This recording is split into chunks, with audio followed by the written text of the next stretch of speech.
Привет, дорогие друзья! Сегодня вы узнаете много интересного о роботах-газонокосилках.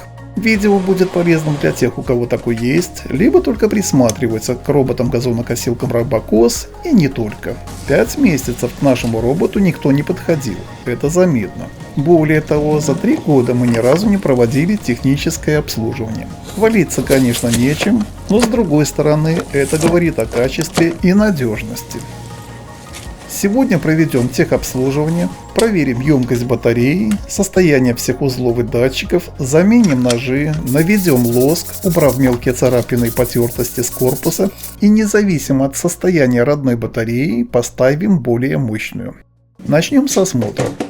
Корпус целый, есть немного мусора, ножи залегли, должны крутиться свободно, диск в норме, трещин нет. Открутим оранжевую накладку, для свободного доступа снимем колеса. Верхняя крышка напоминает панцирь черепахи, защищает тушку от внешних повреждений и осадков. Крепится на резиновые втулки для смягчения ударов. Открутим 8 винтов. С магнитом это удобнее. Лето было очень сухим и жарким. Столько пыли под этими крышками я еще не видел. Эта крутелка регулирует высоту ножей. Отверткой подденем оранжевые защелки. Защелки свободны, но накладка не снимается, а должна. Кнопка стоп подклинивает. И здесь все в пыли.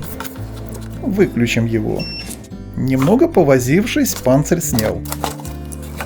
И вот что мы имеем. Пыли море. Открутим датчик дождя. Вытащим втулки амортизаторов и все продуем компрессором.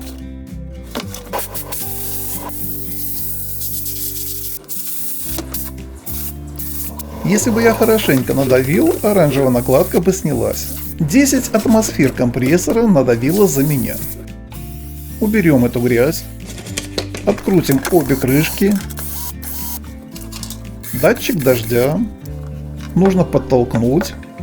Контакты наплатки залиты лаком. Для начала удалим потертости и мелкие царапины с панциря. Берем 400-ю наждачку и шлифуем. Не каждый пластик ремонтопригоден. До шлифовки убедитесь, что пластик не покрашен и на нем есть буквы ПП, это полипропилен, или ПА, полиамид. Эти виды пластика ремонтопригодны. Пластик с буквами АБС, АСА и ПЕ освежить не получится. С большего потертости зачистил, глубокие царапины не трогал. Теперь берем горелку и осторожными движениями проводим по поверхности. Для более гладкого и идеального состояния после 400-й наждачки можно пройтись 1000-й. Я готовлю робота не на продажу, просто хочу показать, что способ рабочий и заслуживает лайка. Что касается глубоких царапин, то их лучше зашпатлевать шпатлевкой по пластику и подкрасить. Кнопка могла заедать из-за мусора, которого тут нет, либо от износа трущихся деталей. Кое-где видны потертости, которые мешают свободному ходу механизма. Берем опять горелку и проходим легонько по потертостям. Собираем кнопку. Проверяем. Работает. Всю пыль и грязь удалил за кадром. Крышки прикрутил на место. Датчик дождя теперь как новенький. Тоже поставил на место. С верхней крышкой я закончил. Теперь осмотрим тушку. Открутим диск. Еще 6 саморезов. Это надо сдуть. Навал с ножами за 3 года ничего не намотало. Открутим и проверим контактную группу подзарядки. Здесь ничего страшного, хотя за пластинками скопилась грязь. Сейчас откручу и покажу. Полярность помечена, при сборке не спутаем. Грязь с большего удалил. Промыл жидкостью для очистки карбюраторов и продул компрессором. Теперь как новенькая. Вернем на место. Ну что, глянем, что под капотом.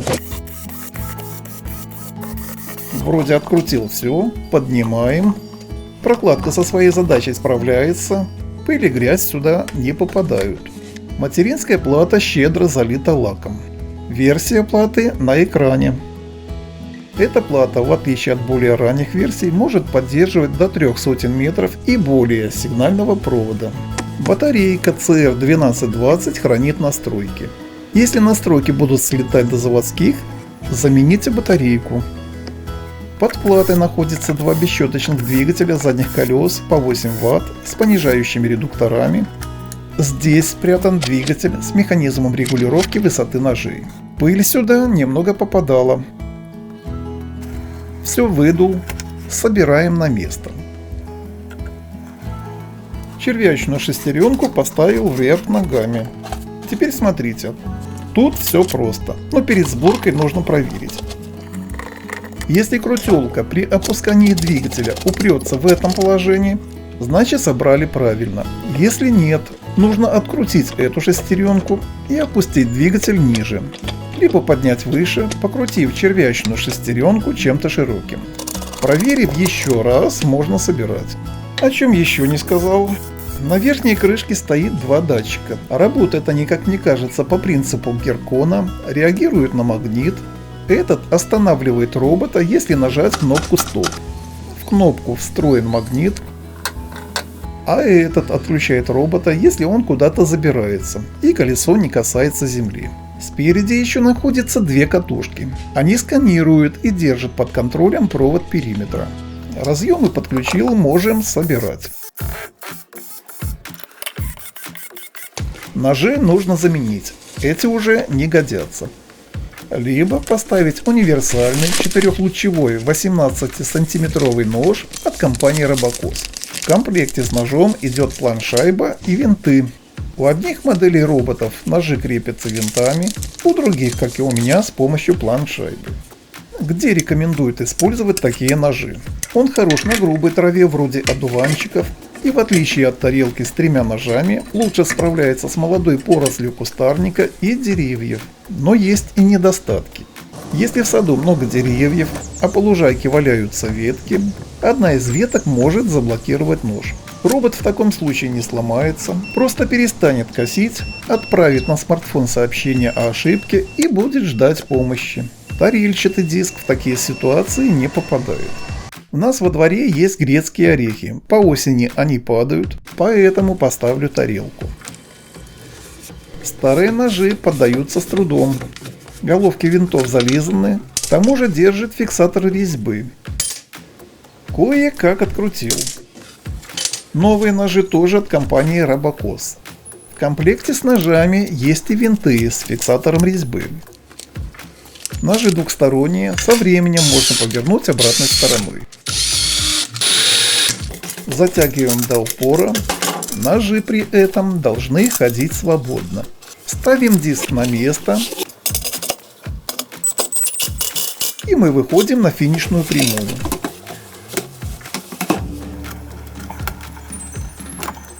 Втулки резиновые одели. Подключим датчик дождя. Втулки вставим в отверстие побольше и протолкнем в отверстие поменьше.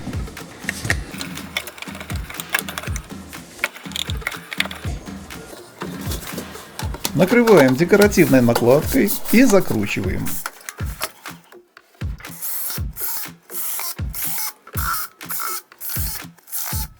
Остались колеса, но вначале проверим батарею. Это штатная батарея мощностью 57 Вт-часов. На лужайке, когда у нас было уложено 200 метров сигнального провода, этой батареи как бы хватало. Но в этом году мы уложили в землю 300 метров сигнального провода. Видео про этот кабелеукладчик вы, возможно, видели. Газон стал больше, и роботу иногда не хватает зарядки, чтобы добраться до базы. За лето он раз 5 зависал, не доезжая. Поскольку материнская плата нашего робота поддерживает до 300 метров сигнального провода, я решил заменить батарею на более мощную. Это на 90 Вт-часов. В компании Робокос по расходникам и запчастям для апгрейда найдется все. Есть и батареи, но лучше сразу купить робота-газонокосилку для подходящей площади с запасом на дорожки и препятствия. Что касается проверки емкости батареи, то в инструкции написано, что срок службы батареи 3-5 лет, после чего она теряет мощность, и это похоже на правду, потому как аккумуляторы с маркировкой INR, марганец-никелевые, теряют до 30% емкости через 500-800 циклов зарядки-разрядки. Я проверил старую батарею с помощью iMax B6. Для этого вначале батарею полностью разрядил, а затем снова зарядил. Старая батарея, как видите, емкость пока держит. Закачал без малого 2800 мА. Новую батарею поставил, задние колеса прикрутил, подшипники на передних и задних колесах проверил, крутятся легко, люфта нет. Поставим крутелку и посмотрим, поднимаются ли ножи. Все работает. По ТО я не обновлял прошивку. Делать это пока не буду, потому что все работает без нареканий. Не глючит и не тупит. USB разъем для обновления прошивки прячется под заглушкой. Сегодня робота поставлю на зарядку, а завтра он пойдет косить по расписанию. Наступило утро. Робот косит, несмотря на то, что ночью прошел хороший дождь, уже добрался до грецких орехов, травка там почти не растет, зато он намотал на колеса кучу грязи. Выглядит так, словно я его не мыл. Ладно, пусть работает, грязь отвалится сама. На этом все, дорогие друзья, спасибо за просмотр, не забудьте поставить лайк или дизлайк и подписаться на мой канал.